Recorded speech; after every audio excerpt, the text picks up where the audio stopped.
Hello, automation animal lovers. Welcome back to KT session. And in today's session, we are going to dive into using the Credentials API in Automation Anywhere A360.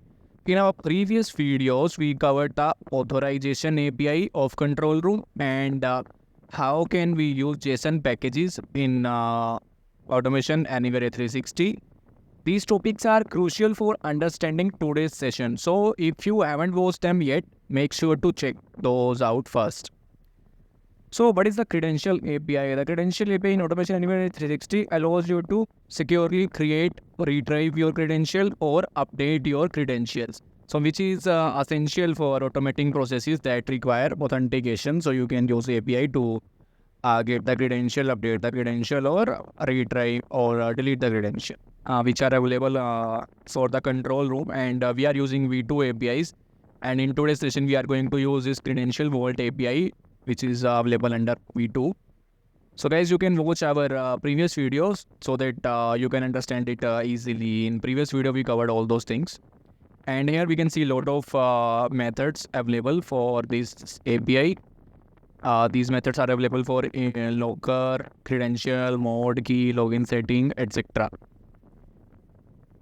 And first of all, we are going to use this Credentials API in today's session.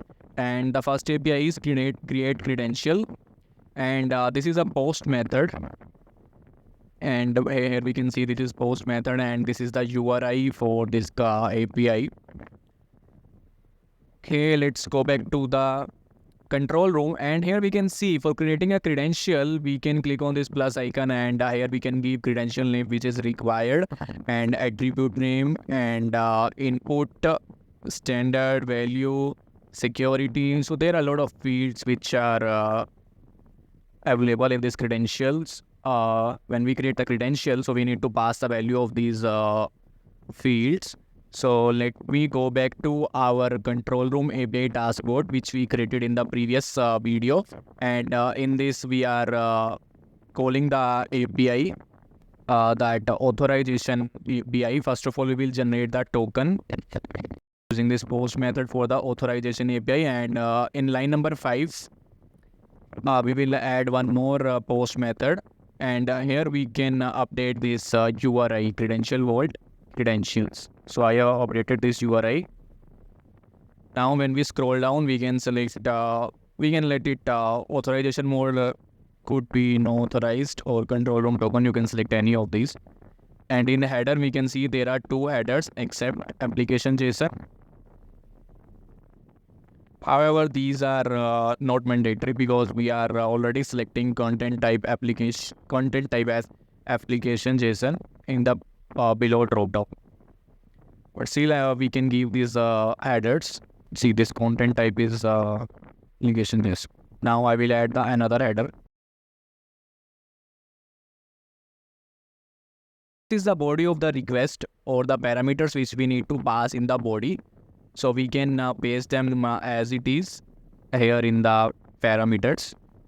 So it will contain the name of the credential. Let me update it to first grade. So whatever name you want to give to your credential, you can give it here.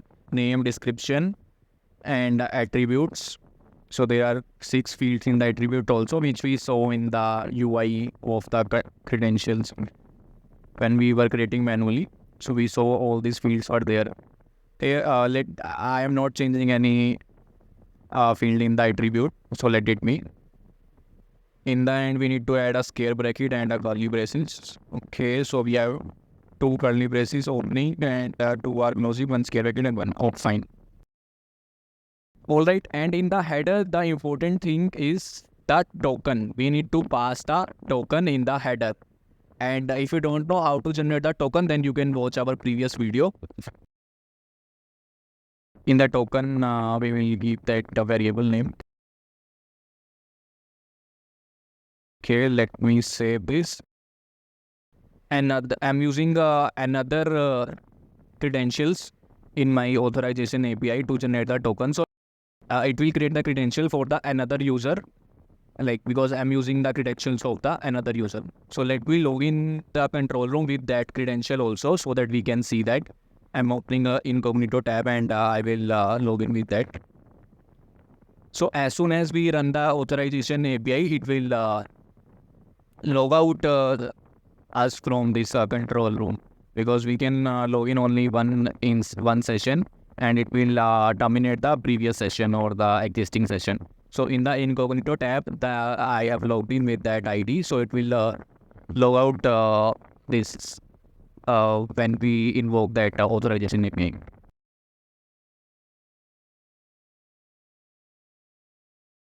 Okay, it's running. Okay, so the bot is completed and we can see. Okay, so we can see this user has logged out, because with the API it has logged in again. So let me log in again. And when we go to the credentials, let me maximize it. We can see this first cred has created successfully. And we can see the description which we have given in the API request body. And when we scroll down, we can see the username in the attribute name and description of the attribute. Input is standard, security is mask, and both those fields are checked. So this is how we can create a credential with the help of API. Okay, guys, so let's explore the another API. Go back to that Swagger page, and here we can see another API is search for credentials. So we can search for a particular credential. We will get a list of the credential. So this is the API for that, and get credential by ID. Guys, like we have created a credential, we got one ID in the response body. So we got this ID. We can use this ID to get the details of the credential, and this is a get method of REST API. Let me go back to control room, and we have to search for get method. Again, we will create both the headers, accept and that token. In the URI of get method, we need to give the same URI, but in the end we need to give the ID of the credential which we want to get. So just we created the credential, so we have one ID which is 2390760, and we have appended this ID in our URI. Now we will give the headers, and again in the dictionary we will select the dictionary response, and let me delete all the unnecessary actions, and we will print the response body at the end. So if you don't know how we are using this JSON and this response body, so you can check out our previous video.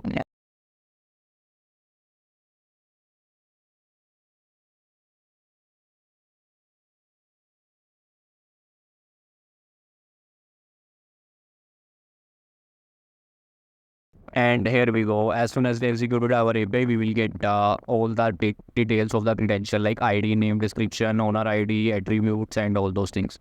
So this is how we can get the details.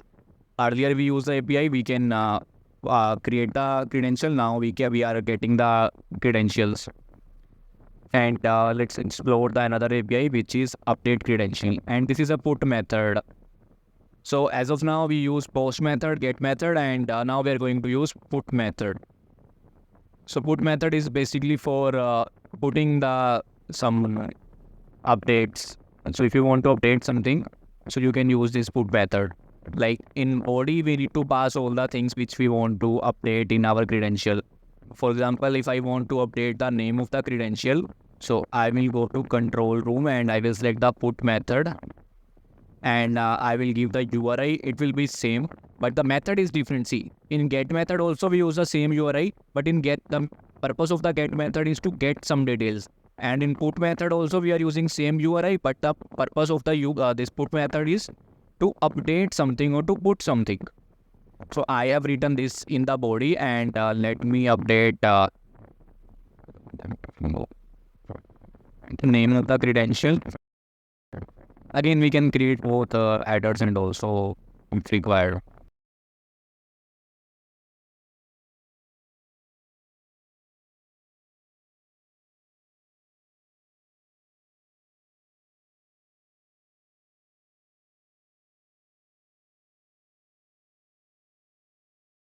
I have updated the name of the credential.